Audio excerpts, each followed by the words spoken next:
Forstjóri Norðuráls segir að sótt verði losunarkvóta fyrir álverið í Helguvík á næstu vikum. Fyrstu skóflustungurnar að því voru teknar í dag. 2 mótmælendur voru handteknir meðan á athöfninni stóð. Ráðherrar, sveitarstjórnarmenn og forsvarsmenn Norðuráls tóku fyrstu skóflustungurnar að álverið í Helguvík í dag. Bæjarstjóri Reykjanesbæjar býst við að samkomulag háspennulínu fyrir álverið náist á næstunni. 2 mótmælendur voru handteknir meðan á athöfninni stóð. Norðurál og íslenskir aðalverktakar undirrituðu í dag samning byggingu kerskála fyrir álver Norðuráls í Helguvík. Þá voru 10 fyrstu skóflustungurnar teknar að álverinu. Viðræður lagningu háspennulínu fyrir álverið hafa dregist á langinn. Forstjóri Norðuráls vongóður að úr því leysist á næstunni.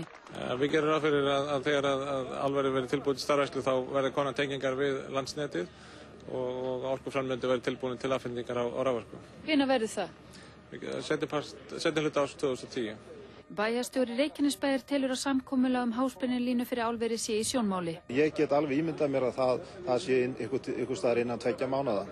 Enn og eftir að útvega losunarkvóta fyrir álverið og segir forstjóri þess að það verði gert á næstu vikum.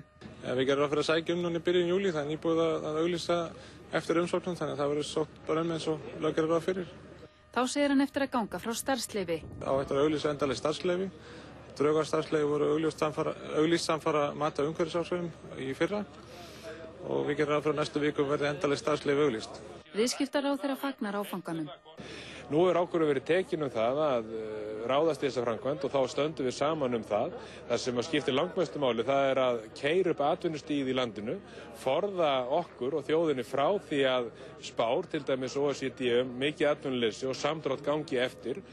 8 manns mótmæltu framkvæmdinni í dag og voru 2 þeirra handteknir meðan á athöfninni stóð.